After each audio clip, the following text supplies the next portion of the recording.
money. I don't know if it was all. That's what I'm reading right now. But he donated some, or maybe all of it, to St. Jude. But he retired. So I'm thinking he kept at least some of it. But he did retire. So they said that he retired as soon as he got the money, he retired. Says a Granville County man. Yeah, it says a Granville County man is our state's newest millionaire after winning a $10 million scratch-out prize. He did that on April 4th. So we're talking really recently. He purchased a $30 ticket at a local mini-mart after performing a mundane chore. So he basically carried his trash out to the landfill, and that was his chore, and then he just decided he was going to buy himself a ticket after he had dumped his trash. Wow. He said he always scratches off only the top of each circle to reveal the number to see if he has a match. If so, he then scratches off the bottom to reveal the amount of the prize. So he did all of that, and then he won himself $10 million. He says he will take home $4,600,000 after taxes on a lump sum payout. He plans to buy a new home with a pool and some nice gifts for his kids, grandkids, and brother. When the ceremony was over and everyone was about to leave, Duncan held up his hand and said he wanted to say one more thing. He planned to donate $100,000 to St. Jude's. So he's giving $100,000 to St. Jude's. But the rest of it, he's giving to a lot of other folks, and he's going to buy himself a new house and do something like along those lines. Oh, wow. Now, on the opposite side of that, on the other side of the lotteries, and then we'll go into breaks, and hopefully some of these people will be calling later on, or we'll just come back to general conversation. But on the other side of, I don't know whether this is good luck or bad luck, because I'm trying to get my hand around this. But I saw this young brother today with a 1-year-old on the bus as I was coming back from my measurement job and everything. And I got this conversation, young brother. So I'm sitting there and I'm like, he looks kind of young. And he had this young baby, a 1-year-old. So I asked him, I said, is this your first? It was not his first. Dean, do you know how many he has? Probably about 4 or 5. You're close, but not that close. He's got 7. And he told me, he said he got that was his youngest, a 1-year-old. So I asked him, I said, what's the age range? He said that his oldest was 18. This brother, because he told me his age, this brother was 31. That means that he had his first baby at 13. 13 years old? 13 was his first baby. Somebody's mama needs their ass whooped. So he's 13 and he have a child at 13. Man, you can't even really make a logical decision for yourself at 13. You know what I mean? So exactly. And they let him have a child. That's where you gotta punch parents in the face sometime, man, because then they're like, "Oh, my baby's a grown man." No, he's just an irresponsible man. Thanks to you, now he's got children, and unfortunately, the children coming to this world, man, they need direction and guidance. But if you're a child, you have none to give them. So then they become everybody else's responsibility, and it's just crazy. No, you're not old enough to take care of a child. Don't claim them. In fact, don't even have them, man. I did not get it at all. I was sitting there going wait a minute, you are you had your first one at 13, but he said that child was 18. I meant to ask him whether that child was in college or what that child was doing, because I'm thinking that child might be having children by now, but because that means that at 31, he's got 7 kids. So, that means that the 18-year-old, well, I don't know, the 18-year-old may be having kids. He could be a granddad at 31 for all I know, if we're going to fall into that thing that sometimes people kind of they fall into a pattern. The family's doing everything. So I did not ask him whether any of the older kids had kids yet, but I'm sitting there going to myself, I'm like, you're 31 and your oldest is 18. So that's, and for a lot of people, that is the beginning of the real conversation of marriage and children and things of that nature, depending on whether they want to go for advanced degrees and things of that nature and build a career. But a lot of people are having children much later in life too, because I had another conversation with a guest that will be coming on this show very soon. This woman is we had Reader's Theater at Hayti, where people get to read both original works as well as works of others. And this is a young lady, white woman, forget where she's originally from. I want to say somewhere in the Midwest, but she is an adoptee.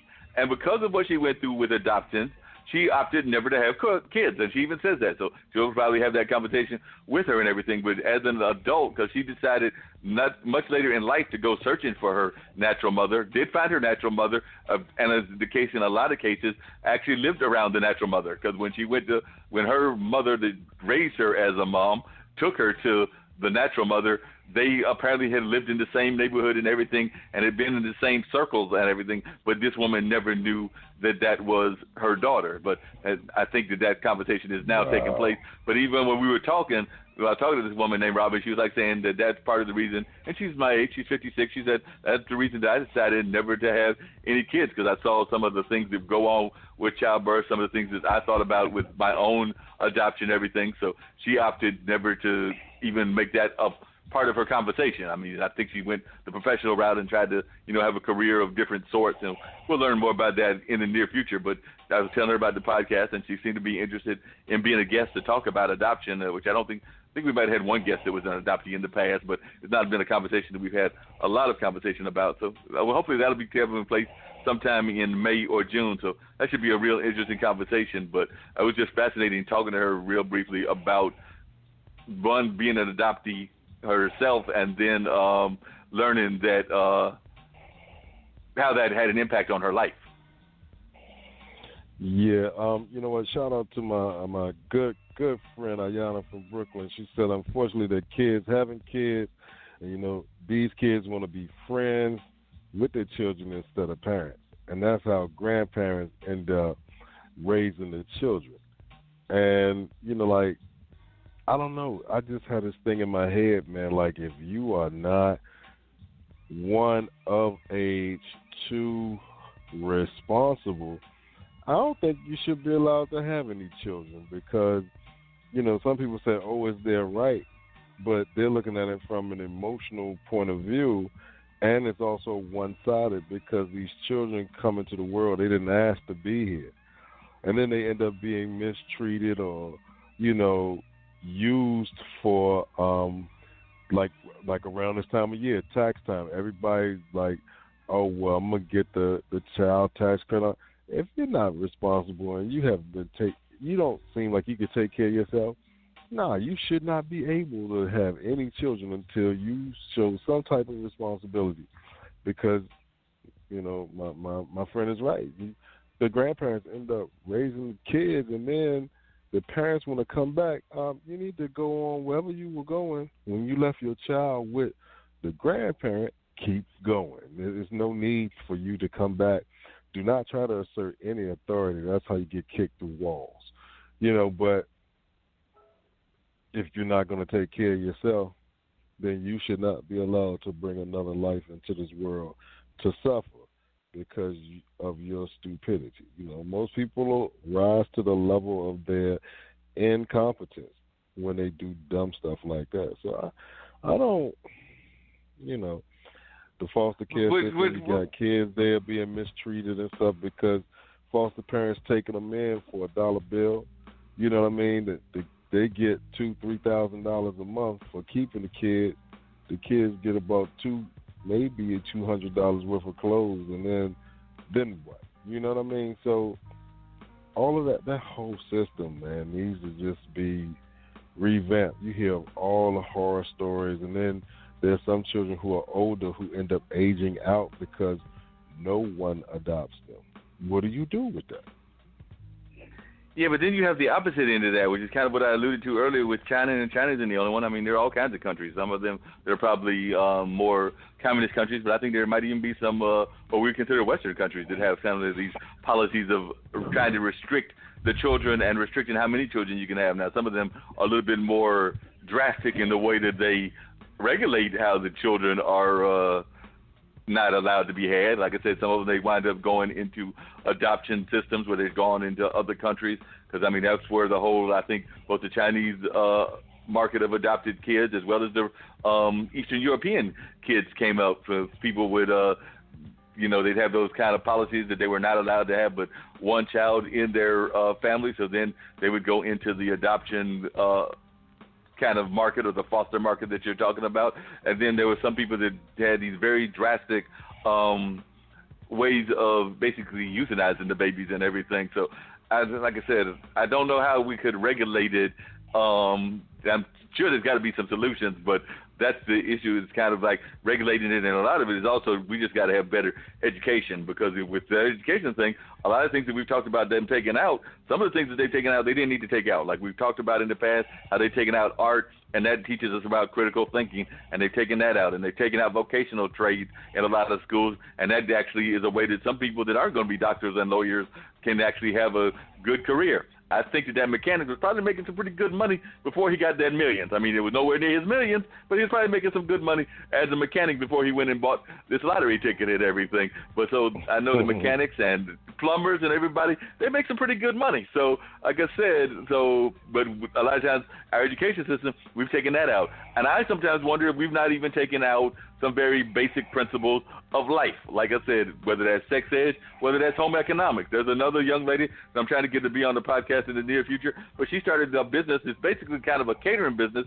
but she's also, but as part of that catering business, is teaching people about basic etiquette, like which fork to use and how to, where to, and basic table manners.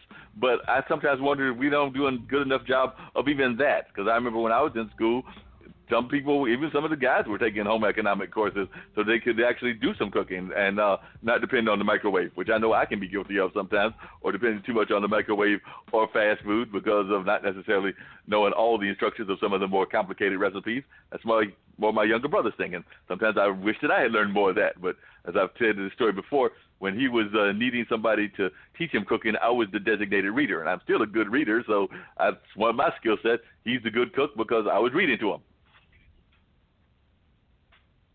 Wow. Yeah, man. I don't know, man. It has to go by case basis. Like it'll take a lot of work, but it'll take a whole lot of work. Yeah, like I don't know how you even do that. I know when we do like a lot of the mentoring programs now geared toward the at-risk youth population, right? Right. But my question is, what about the children that are on the right path, that are, right, doing the right thing? Don't forget about them. Don't just kind of kick them to the side and say, oh, well, they're doing fine, so they don't need as much as. All of those kids need something, whether it be at risk, whether it be gifted and talented, whether it be regular mainstream or whatever it is. The more children see more positive examples. And it's just not limited to mom and dad. When we grew up, we had that village, man. It was all of the educators that we came in contact with or our friends came in contact with, all of those adults at the church, the deacons, the deaconesses, all of the older individuals that somebody's mama, daddy, uncle, aunt, somebody. And we saw all of them, and they kept all of us in line. And we didn't understand it then. We just knew when we saw them, straighten up. If you act like you're supposed to, and I'm putting that in quotations, then they'll just speak to you and go about their way, and we can go back to doing what we were doing until somebody else comes by. We don't have that village anymore. The village is gone. And we can only blame ourselves for the disappearance of the village because, people are now to the point where if my child is doing something wrong, you come and get me. Well, shit, I got to find you first. Then I got to tell you, and then you may or may not do anything depending on which side of the spectrum you're on. If you're from Team Whoop Ass, then you're going to get in your child's stuff. If you're from Team Be My Friend, then you're going to make it sound like a joke. Yeah, well, Mr. Lee came telling me something about something you did. And then, of course, if you treat me like a friend, what's one of the first things I'm going to do to you? If I'm guilty and I did do it, but you weren't there, I'm going to lie to you. But like, man, blah, blah, blah. So you fall, there's no in-between, man. Like, regular kids can pull up those who may be a little behind. and they end up becoming part of the positive image. You know, some of those children may have grown up with negative role models and not the best role models, so they don't know how to do certain things. So when you start pairing those individuals together, now